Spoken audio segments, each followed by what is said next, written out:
Hayırlı kеш, bugün yakın Künşiğiş Европа илләрендә milli dini karşılıklar gündən-gün arta. Уртак тел табуга нәрсә кумашаулый. Халыклар бердәмлеге көне якынлашу уңаеннан тагы бер кат республикабыздагы милләт-ара мөнәсәбәтләр, дуслык, үрнәкләр һәм толерантлык турында сүз алып барырбыз. Исәнмесез, кадерле кунаклар, сезнең каршыларыгызда төймәләр барлыгын онытмыйк. Бүгенге тема шактый бәхәсле дә булыр. Күк төсле тоела, шуңа күрә зәңгәр килешү, кызыл килешмәү төймәләре аларга басырга да онытмагыз. Bugün dünyada şundan da millet-ара dini karşılıklar alар arta. Biz bunu indi İsrail bilen Palestina misalında da күрәбез. Европадағы бәрелешләр misalında da күрәбез.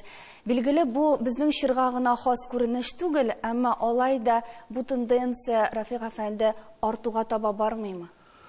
Шуннан да артуга таба бара, кызганычка каршы, чөнки менә без бит бу процессларны яхшы күрәбез инде, чөнки Россия президенты ул хакта әйтеп тора. Хәзер инде без бер полярлы дөньядан күп полярлылыкка күчәбез. Ул бик катлаулы һәм авыр процесс әлбәттә. Икенчесе, менә бөтен дөньяда миграция процесслары тагында артты. Менә барган сугышлар нәтиҗәсендә алар арталар. Һәм шуңа күрә менә бөтенесе бергә bu проблемаларны тагында кискенләштерә әлбәттә. Менә безнең Россия бит инде үзенең күп милләтле булуы белән һәм әле бигрәк тә шушы соңгы вазиятләрдә дә ничектер толерант һәм тыныч калу белән әлегә яхшы күренә, ләкин Россиядә дә инде үзгәрешләр башланмасмы? Россиянең үзенең эшендә. Эльмира ханым, сезгә бу сорау. Минем уйлавымча, монда сәясәтнең алып барылуы бик хаклы, һәм без инде моны Татарстанда да, Казанда да күрәбез, чөнки без менә студентлар белән эшлибез. Яшьләр бит инде алар монда әйберләргә күбрәк дучар булаймы, бик тиз бирешә. Һәм ләкин студентлар арасында ниндидер тынычлык, аңлаешлылык һәм бәлки эшендә ниндидер кабул итмәү булса да, моны җәмгыятькә күрсәтмәскә тырышалар. Чөнки алар аңлыйлар ки, бу ниндидер каршылыкларга китерергә мөмкин. Һәм менә бәлки яшьләр үрнәгендә, чөнки әйтүемчә яшьләр инде алар иң беренче дучар була торган, иң беренче бу үзләренең йогынтыларын күрсәтә торган, үзләренең фикерләрен күрсәтә торган катлам буларак, әлегә тыныч һәм тыныч булып калырлар дип тә уйлыйм. Һәм бәлки дә тыныч булып калулары белән бергә әле безгә үрнәк тә булырлар дип үмитләнеп калам. Дөньяда нинди генә сәяси вазгыять булмасын, безнең республикада һәр вакыт толерантлык саклап калырга тырыштык без име, дус, тату мөнәсәбәтләрдә яшибез башка халыклар белән. Нәрсә хисабына ирешеп булды микән моңа Ирек әфәнде? Бу бит менә үзгәреп тора торган хәл. Әйтик, менә соңгы халык санын алуныгына исәпкә алсак, әйтик, менә без 500 ел бергә яшәргә өйрәндек. Татарлар, руслар, чуваш, мары, удмурт, мордва. Соңгы исәп буенча безнең менә 6нчы урынга чыкты үзбәкләр, 7нче урынга чыкты таҗиклар. Безгә тагын 500 ел кирәкме бу халыклар белән дә бергә яшәргә? Әле Азәрбайҗаннар, Кавказ халыклары күз алдында үзгәрә бит, менә бу милләт-ара мөнәсәбәтне үзгәртүче бер халык саны. Менә бездә башка төрле милләтләр яши. Сон буенча да безгә моңа өйрәнергә кирәк, алар белән яшәргә һәм тиз арада. Чөнки әйткәнемчә, без элекке вариантта 500 ел өйрәнгән булсак, менә хәзер шушы менә килеп керде. Алар сон буенча инде куып җитте Марыны, Удмуртны. Сон буенча якынлашып килә менә Чуваш халкына әйтик. Һәм әлбәттә, теге элеккечә менә дус яшәдек, дәвам итик дип, нәрсәне дәвам итәргә? Хәл бит үзгәрде. Тегесен дәвам итеп булмый. Бу яңа шартларда яңаша яшәү рәвешен билгеләргә, моны аңларга, танырга кирәк. Шул теге танудан башларга кирәк, ул хәлләр үзгәргәнлеген. Һәм теге ул яңа килеп кергән халыкларның да бит инде үзенең урыны булырга тиеш бүгенге көндә. Алар бит бар, алар безнең арабызда эшлиләр, яшиләр, укыйлар. Беренчедән бу хәлне танырга кирәк, икенчедән менә шушы яңа вазгыятьтә яшәүнең рәвешен билгеләргә, кагыйдәләрен билгеләргә, беркемне дә рәнҗетмичә, һәркемнең үз урынын табарга ярдәм итеп. Аннан соң аңларга кирәк, әле алар бит әле монда җирле халык, менә сез әйткән 500 ел яшәгән. Алар менә шушы тирәдә, калганнар, алар шуннан территория буенча әле бездән ерак торган, һәм хәзер инде глобализация чорында тагы да якынайган милләтләр.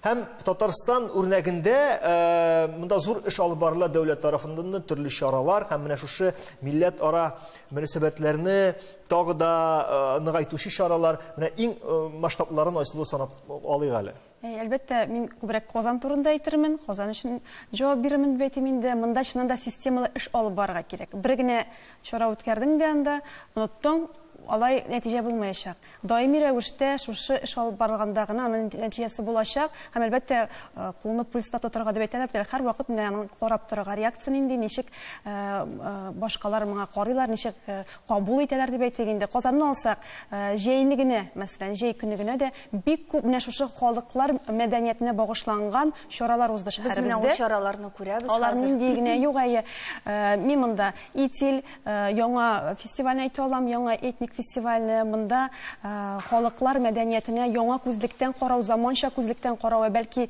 киләчәккә таба шушы мәдәниятнең мирасын саклауның бер форматы ул, чөнки анда катнашучылар, әйтик, ул музыкант булсынмы, җырчы булсынмы, яисә ул ниндидер халык, милли халык орнаментлары белән стилизацияләнгән киемнәр тәкъдим итәме, алар менә шушы заманчага яраклаштырырга тырыша үткәннән килгән мирасны. Һәм менә бу көн дәвамында бара торган шундый зур чара, төрле мәйданчыклар белән ул бик күп кешене җәлеп итә. 3нче тапкыр инде үткәрелә Казанда, һәм инде аның даими тамашачылары барлыкка килде. Шулай ук, мәсәлән, Древо жизни 2нче ел рәттән Байтирәк дип атыйбыз инде татарча үткәрелә бу мәгърифәти проектыбыз. Ул безнең Идел буе да яшәүче халыкларга багышланган чара. Һәр бер чарасында без аны менә шушы бер халыкка багышлап, аның мирасын, мәдәни мирасын күрсәттек. Монда җыр да, монда бию да, монда әкиятләре дә, монда барысында кызыксыну бар иде бу чараларга. Даими, шулай ук даими тамашачылары пәйда булды. Менә 2нче ел рәттән инде йөрүче кешеләр танышалар бер-берсе белән. Ягъни, мәсәлән, монда шушы халыкка багышланган милләтләр генә түгел, бөтен шәһәр халкы килә, туристлар килә, танышалар һәм беләсезме, нинди кызык, алар барысы киләләр һәм шушындый бер ачыш ясыйлар үзләренә. Мәсәлән, шул әкият аланын алыйк. Әкиятләрне тыңлыйлар да, бу бит безнең әкияткә охшаган икән, буларның охшаш яклары, менә шушында охшашлыкларны тагын бер кат күрү. Чөнки без менә ул халыкларга бергә яшибез. Ни дәрәҗәдә без аларның мәдәниятен беләбез? Белмибез диярлек. Һәм менә шушы проектлар аркылы без аерымлыкларыбызны да таныйбыз. Һәм шул вакытта бик күп охшаш бер-беребездән алган, шушы еллар алган әйберләрне тоеп инде тагы да дуслашабыз дисәң була торган. Мәдәни менә шундый чаралар белән чыннан да менә бу милләтләрнең дуслыгын күрсәтергә, тойырга, трансляцияләргә авыр түгел. Ләкин менә дөнья күләм шу вазгыятьтән караганда әле дин ара мөнәсәбәтләр китә бит. Рафик әфәнде, аңлатып узыгыз әле мөмкин булса. Безнең Казанда менә бу дин ара мөнәсәбәтләрне ничектер татулаштыручы, дуслаштырып һәм пульста тотучы чаралар бармы? Чыннан да дин инде ул бу менә бу вакыйгалар өчен бик мөһим фактор. Чөнки дин инде ул менә безнең милли аңның бер тоткасы дип әйтергә мөмкин. Һәм шуңа күрә дә инде дин ул милләткә якын булырга тиеш. Менә чыннан да без 90нчы елларда ул процессны үтеп өлгердек. Бүген инде безнең хәзер дин үзенең теге гасырлар буе килгән традицияларына кайтты дип әйтергә мөмкин. Чөнки без инде менә Ибн Фадлан бирегә килгән чорда Абу Ханифа мәзһәбендә булганбыз. Абу Ханифа мәзһәбе инде ул теге либераль мәзһәб дип санала, либераль тегештәлеге ягыннан түгел. Чөнки ул күп милләтле халыклар арасында таралган мәзһәб. Инде ул төрле халыкларны берләштерү юлларын күрсәткән мәзһәб. Менә инде без мәзһәб традицияларына әкрен генә әйләнеп кайттык. Үзебезнең гакыйдыбыз бар инде, безнең матуриди. Һәм шуңа күрә дә бу яктан без бүгенге көндә менә дин инде ислам ягыннан традицияларыбыз шактый нык дип әйтергә мөмкин. Һәм инде ул менә Абу Ханифа мәзһәбе буларак без төрле вазгыятьтә башка халыклар белән яшәү өчен яраклашкан дип әйтә алабыз. Аннан соң чыннан да менә православ дине белән мөнәсәбәтләр инде алар шактый гасырлар буе, бигрәк тә инде 16нчы гасырдан бирле ул инде мөнәсәбәтләр барлыкка килгән, алар төрле булган. 16нчы гасырда инде көчләп чукындыру да булган. Ләкин менә халыклар аны узалганнар. Бүгенге көн Инде православ дине белән ислам дине арасында мөнәсәбәтләр олар бик тигез дип әйтер идем мин. Ул теге гади сүз генә түгел инде, чыннан да менә башка төбәкләрдән килгән руслар алар бөтенләй башка. Алар инде Татарстанда яшәгән, инде татар биредәге традицияларны кабул иткән түгел, аларның менталитетлары, үз диннәренә мөнәсәбәт башка. Безнең Татарстан халкы бар бер инде ул менә күп гасырлар буе биредә яшәп, алар менә шушы төрле милләтләр һәм төрле диннәр булган шартларда яшәүнең әһәмиятен һәм нинди булганлыгын яхшы беләләр. Әле бездә көрәшчеләр дә бар бит әле. Үзебезнең Көрәшчеләр алар татарлар, шуңа күрә без аларны аерып әйтмик. Юк, дин мәсьәләсендә. Килешмичә мөмкин түгел. Безнең җирлектә генә бар тик мәчетне, шул янда якында гына чиркәүне күреп була. Хәзер инде үзебезнең республикага безгә әйләнеп кайтсак, без бит башка милләтләрнең мәнфәгатьләрен бик кайгыртабыз. Менә соңгы анда берничә елда бу тагын да ныграк күренә. Әмма башка милләтләрнең мәнфәгатьләрен кайгыртып, үзебезнең милли йөзне, үзебезнең милли үзаңны югалтмабыз микән, Ирек әфәнде? Безгә бит монда бик шундый сак кына баланста булырга кирәк, чөнки үзеңә юрганны тарта башласаң, милләтчелектә гаепләргә мөмкиннәр. Шул вакытта татарлар турында да онытырга ярамый. Әлбәттә, менә бу бит безнең туган җиребез, туган йортыбыз, һәм үзебезне хөрмәт итмәсәк, үзебезне үзебез хөрмәт итмәсәк, безне кем хөрмәт итәр? Бу әйберләрдән берничә баш тартып булмый. Һәм менә башкаларны тыңлаганда да уйланып басып торам. Чынлыкта менә халык саны үзгәрә. Килеп, менә бүген 6-нчы урында үзбәк туганнарыбыз, кардәшләребез тора, 10 меңнән артык. Алар янында 10 мең мары кардәшебез бар, но күбрәк инде. Һәм аның теге бүгенге сыйфаты турында сөйләшкәндә, үзебезнең халык күпкә битарафрак халык. Ә килеп кергән халык алар битараф халык түгел. Һәм менә шуңа күрә алар үз диннәренә, үз милләтләренә, үз телләренә битараф кешеләр түгел, ә без кызганычка каршы күп кенә очракта битарафлык күрсәтүче, тынычланган кешеләр. Чөнки без үз җиребездә яшибез. Үз җиребездә һәм әмма бит дөнья үзгәрә, шуңа күрә әлбәттә безгә дә менә шушы мөхит тудыру өлкәсендә эшләүне яңаша кору кирәктер. Әйе, мөхит ул без үзебез генә яшәмибез, менә хәзрәтебез әйткәнчә, күп милләтле мөхиттә үзебезнең урыныбызны яңадан билгеләү бурычы ул тора инде. Әнә нинди мөхит тудырырга кирәк? Моның турында без рекламадан соң сөйләшербез, бездән аерылмагыз.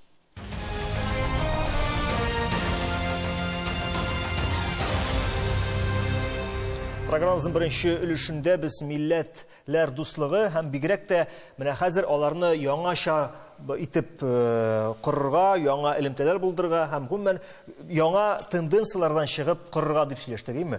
Прогноз ясап карыйк әле. Менә булай барган очракта дөнья дип әйтик инде, алда безне ниләр көтә ала? Менә шул милләтләр дуслыгы һәм гомумән милләтләр арасындагы элемтә өлкәсендә. Үзебезнең Татарстанда гына алсак та Кагыйдәләр билгеләнергә тиеш. Әлбәттә, кагыйдәне кем билгели? Кагыйдәне дәүләт билгели. Дәүләтнең кагыйдәсе нәрсәдән гыйбарәт булырга тиеш? Дип уйлыйм, ул да булса һәр милләткә карата гадел караш, гадел мөнәсәбәт. Һәр милләтнең ихтияҗын искә алып эш йөртү. Әлбәттә, беренче чиратта шушы җирдә гасырлар буе яшәгән һәм бүтән ватаны булмаган халыклар, ул да булса без битне һәр вакыт әйтәбез, менә татарның бүтән республикасы юк, бүтән мәркәзе юк, һәм бу җирдә безнең хокукларыбыз ул каралган булырга тиеш, сакланырга тиеш. Биредә русларның шулай ук удмурт, мары, чуваш. Менә нәрсә турында кайгыртырга кирәк? Минем һәр вакыт ишем пуша иде инде. Туган ягыңа килеп керәсең, шул ук Әгерҗедә. Ни өчен андагы Боз сарае спутник дип атала бугай? Ул бит инде бернинди җирлеккә дә, бер нәрсәгә дә бәйләнмәгән, ярамасы өчен иш пуша иде. Шушы арада барабыз Алексеевскидан. Анда да шундый ук менә дигән Боз сарае төзеп куйганнар, исемен кушканнар. Кем? Алекс. Әйе. ни рус түгел, ни татар түгел, ни чуваш түгел. Анда бит инде шул җирдә яшәүче халыклар бар. Аларга карата ниндидер ихтирам күрсәтү. Әле инглиз хәрефләре белән язылгандыр, иманым Камил. Безнең Арчада ул яктан. Ул бит менә шушы Бөтен менә спорт сарайларда, боз сарайларда Арча дип атала. Кай яңа ачылган һәрбер Арчада. Бик яхшы. Әйтәсем килә, ул бит инде шушы урыс, татар, чувашның налог акчаларына төзелгән. Менә дигән сарайлар аз гына, менә ул кичкенәдән башлана. Әнигә әни дип әйтергә кирәк, әтигә әти дип әйтергә кирәк. Боз сарайына Лашын дип исем кушырга кирәк. Белмим, менә шундый әйберләрдән башлана. Чөнки без бүгенге көндә килеп керәбез икән автобуска. Біз ул автобусның үзбәк йөртүчесе үзбәк, кондуктор үзбәк икәнен шундук күрәбез. Чөнки алар аны менә ассызыклыйлар. Кафега да буревестник дип исем кушмыйлар. Мотор итеп үзенең әрмән исемен куша, Азәрбайҗан исемен куша. Менә бу әйберләрдән мөхит. Һәм шуның белән алар кадерле дә бит. Һәм шушы әйберләрдән мөхит туа. Шуңа күрә безнең үз халыкларыбызга да бу әйберне кертергә кирәк. Һәм моны дәүләт үзе сигналларын бирергә тиеш. Чөнки кирип китсәк, менә бу кеше кадерен бетүгә, милләт кадерен бетүгә, ул соңгы чиктә бик аяныч нәтиҗәләргә китереп чыгарырга мөмкин. Милләтләр югалуы гына түгел, моңа кемдер вак мәсьәлә дип карарга мөмкин. Дәүләтнең тынычлыгы, дәүләтнең менә ныклыгы, аның нигезе какшарга мөмкин. Шуңа күрә үзебезнең җирле халыкларыбызга игътибарны дәүләт дәрәҗәсендә күтәрү ул бүген бик мөһим дип саныйм. Ирек әфәнде әйтте инде, ул сәясәт эшендә яңа сынаулар дип әйтер идем мин. Чөнки бөтенләй вазгыять үзгәрә. Менә без инде үзбәкләр дип әйттек, таҗиклар, кыргызлар дини яктан алар яккан, шул ук Ханафи мәзһәбендә, ләкин миллиях бар бит әле. Аннан соң менә гомумән бөтен дөньядагы тенденциялар яхшы күрсәтә.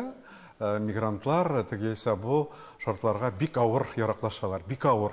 Алар хәтта яраклашмыйча үзләренең теге традицияларын бу төбәккә алып кергә тырышалар. Аларның саны арткан өчен әлбәттә ул проблема чыга тора. Менә ул ягы да бар ул. Ул һәр хәлдә дөньяда хәл ителгән проблема түгел. Һәм шуңа күрә Россиядә дә бүген, Татарстанда да аны килеп чыгуы мөмкин. Менә Татарстан бит ул яшьләрнең без белмибез, дөресен генә әйткәндә, яшьләрнең башында нәрсә, аның милли аңа нинди. Татарстанда проблемалар юк. Мин уйлыйм инде, теге безнең Татарстан өчен иң уңай ни өчен ул проблемалар бүген юк, теге аларның милли аңнары үсүдә генә дә түгелдер ул. Татарстанда инфраструктура бар, комфортлы шартлар, яшьләр өчен бөтенесе дә бар. Һәм шуңа күрә монда нинди дә булса, милли һәм башка проблемалар турында уйлау өчен урын әз. Әгәр дә инде ул шартлар үзгәрсә, бәлки алар күбрәк ул хакта уйлый башларлар, бәлки проблема. Менә ул бик күп төрле яктан карау кирәк. Менә миграцион сәясәт бүген ничек? Ул бездә юк. Менә бүген бит инде без мигрантлар нәрсә Татарстан барыбер дә әле ул башка регионнар өчен үрнәк булырдай регион һәм әле ул үзенә күрә чит ил эшләре министрлыгы вазифаларында ала. Аеруча без көнчыгыш катаба йөз алганда һәм бер үк вакытта без Россия кешесе булып калырга тиеш, бер үк вакытта без хәләл стандартларга омтылучы республика булырга тиеш һәм бер үк вакытта без әле милли йөзебезне дә югалтмаска тиеш. Менә буларның барысында ничек берләштереп яшәргә кирәк икән? Яшибез бит әле. Яшибез, әмма алганда башлай дус тату яшәр өчен безгә нәрсә тояну нуктасы булып тора. Кайда ялгышмаска кирәк? Монда беләсезме, мин менә монда кунакларның сүзе белән килешәм. Беренчедән Татарстан әле ул үрнәк, һәм чыннан да бездән үрнәк алучы бик күп төбәк бар. Ул Россия ишендә генә түгел, хәтта чит илдә дә. Менә минем әйтеп үтәсем килә, бик күп эш ниләрне чыгарга, командировкаларга чыгарга туры килә. Һәм Казан турында сөйләгәндә, Казанның иң беренче күрсәткече, менә беләсезме диләр, Казанга килгән чит ил кешеләре. Анда бит Кремль бар. Кремльдә мәчет белән чиркәү янәшә басып тора диләр. Һәм чыннан да бу күп кешене әлегә кадәр гаҗәпләндерә. Һәм хәтта чит илдә генә түгел, Россиядә дә, Россиянең башка төбәкләрендә дә. Һәм инде әгәр дә без милли үзаң турында, милләтне үзаң тәрбияләү турында сөйлибез икән, әлбәттә иң беренче балалардан башларга кирәктер, әйме? Мәктәпләрдән моны башларга кирәктер. Бүген бит инде мәктәпләрдә күп кенә чаралар үткәрелә һәм бик матур чаралар үткәрелә. Бу тәҗрибәне бүлешергә кирәктер, яктыртырга кирәктер. күрәдер. Әйтик, менә минем балалар Адымнар мәктәбендә укый һәм ел саен алар халыкара фестиваль үткәрәләр. Без инде ел саен ниндидер бер милләтне, бер илне сайлап, ул Европа иле дә булырга мөмкин, ул Көнчыгыш иле дә булырга мөмкин. Аларның мәдәниятен, аларның үзенчәлекләрен, кием, кыяфәтләрен бөтенесен дә күрсәтергә ниятләп, балаларны иң беренче чиратта үзеңнең милләтеңә игътибар һәм кадерләү һәм инде икенчедән башка милләткә, башка илгә карата ниндидер бер игътибарлык хисе уяндыра. Һәм бу әлбәттә Искиткеч берләштерүче чара ул, минем ул чарада булганым бар. Анда менә башка халыкларга, гомумән дөньяга ниндидер ярату хисе белән чыгасың. Шуннан да мин килешәм, һәм инде мәктәптән соң әлбәттә югары уку йортларында, чөнки менә бүгенге көндә Татарстан әле ул бәлки сәясәте, бәлки икътисады, бәлки экономикасы белән генә җәле битмидер. Чит илдән бик күп санда укучылар килә, студентлар килә. Һәм инде менә без Халыкара мөнәсәбәтләр институты буларак 52 илдән, төрле илдән килгән студентка белем бирәбез. Һәм әлбәттә менә бу студентлар арасында да халыкара дуслык үзеннән үзе килешә. Алар бит син инде илдән дип сорамыйлар. Алар чөнки белем истәп килгәннәр, белем аларга килгәннәр. Һәм бу шулай бик зур, әйтик, җиңүдер дип уйлыйм, күрсәткеч. Килгән студентлар белән безнең монда яшәүче студентлар, яшьләр белән проблемалар килеп чыкмыймы? Менә сирәк кенәме? Минем, әгәр дә минем тәҗрибәмне алсак, менә 7 ел эшләү тәҗрибәмдә әле бер генә дә андый конфликт булганы юк. Бардыр бәлки үзара ниндидер Татарстаннан тыш башка шәһәрләрдә вакыт біз күрәбез. Ишетелә, ләкин монда юк. Монда инде бу һәм сәясәт белән дә бәйле, һәм яшьләр политикасы белән дә бик бәйле, чөнки безнең яшьләр өчен бик күп чаралар үткәрелә. Сез дөрес әйтәсез, инфраструктура бар. Бай һәм ул инфраструктурада бик күп чаралар үткәрелә. Ул фестивальләр, ул урам парклары гына булсын. Яшьләр бит анда кайнашалар һәм аларның бәлки ниндидер начарлык турында, ниндидер син кемдә, мин кем турында бүлешү турында уйларга вакытлары калмый. Һәм инде балаларны, мәктәп балалары булсын, студентларны шөгыльләндерү һәм шундый әйбәт әйберләр белән, чаралар белән шөгыльләндерү, гомумән начар уйга, начар эшкә вакыт калдырмыйдыр дип уйлыйм. Тәрбиянең бит инде максаты да шул. Һәм менә шуның белән дә бәйледер дип уйлыйм. Дөрес, Илмир ханым, дөрес. Әле шуңа өстәп акча купюраларында да менә шушы әйберне чыгарганда уйлап, килештереп чыгарсаң, тагы да яхшы булачак. Айсылу, сорау сиңа. Менә милли сәясәтне, тел культурасына, милли сәясәтне алып бару өлкәсендә сез күбрәк бер татарларны кайгыртасыз, үзегезнең проектларны күбрәк эшлисез дип шикаятьләр белән мөрәҗәгать итүчеләр юкмы? Һәм ничек сез балансын тота аласыз шулай ук? Гомумән, менә татар проектлары әле моннан берничә еллык алай күп түгел иде. Шуннан да монда басым ясала проектларга, үзебезнең миллион үстерүче проектларга, бигрәк тә менә балалар һәм яшьләргә кагылышлы проектларны әйтеп узарга кирәктер. Аларның иң хәзер яңгырап торганы Апуш балалар театр студиясе татар телендә. Хәзер инде 4 мәдәни үзәктә, 4 базада 4 төркем барлыкка килде безнең эшли, һәм алар татар телендә актерлык театр дөньясына чумдылар. Һәм шушы мәдәният аркылы, театр аркылы алар беренчедән безнең мәдәниятебез, телебезне дә өйрәнә, чөнки алар тартылалар сәхнәгә, алар белән эшли. Безнең иң танылган артистлар дип әйтегеме, бу үзе бер зур бәхет. Һәм менә шушы Апушлар инде шушы бер ел эчендә катнашып, Идел буе фестивалендә беренчелекне алдылар. Нишәмә регион арасында без күрсәтә алдык үзебезнең татар телендә спектакльне карап, шул ук удмуртлар, чуашлар безгә бәя биреп, беренчелекне бирделәр. Һәм Пермдә бу спектакльне күрсәттеләр, шушы җиңү китергән Апушның тасылма тешләрен спектакльне күрсәттеләр. Бу бит инде шулай ук халыклар дуслыгы. Без төрле регионнарга чыгабыз, үзебезнең мәдәниятебезне күрсәтәбез. Алар безгә киләләр фестивальләргә, һәм без шулай итеп менә шушындый диалог форматы шулай ук барлыкка килә. Менә бик зур эш алып барыла, шәһәр тарафыннан да битәсем килә, менә балалар белән. Чөнки алар киләчәктә менә бу халыклар дуслыгын ныгытып торучы, безнең яшь буын үсеп килә, алар белән эшләргә кирәк һичшиксез. Аларның да үзенең үз милли аңы булырга тиеш. Кем мин нинди милләттән, минем тарихым, халкымның тарихы нинди. Һәм әлбәттә башкаларның тарихы белән дә кызыксынырга. Дуслык бит ул нәрсә, халыклар дуслыгы. Ул шул ук кешеләр арасындагы дуслыктан һичбер нәрсәсе белән аерылмый. Аның төп нәрсә ул. Бер-береңә игътибарлы булу, бер-береңне хөрмәт итү, кирәк вакытта ярдәм кулы сузу. Ул шушы принципларга нигезләнеп, халыклар да бер-берсе белән дус тату яшәргә тиеш. Менә моннан да яхшырак тапшыруыбызның азакы сүзләрен уйлап табып булмый торгандыр миңа калса. Дөньяда нинди генә вазгыять булмасын, республикабызда алга таба да милләт ара мөнәсәбәтләр шулай ук җылы, дус, тату булсын иде дигән теләктә саубуллашабыз. Сезгә бик зур рәхмәт һәм бәйрәм белән. Исән, имин, тыныч, дус яшик. Шулай.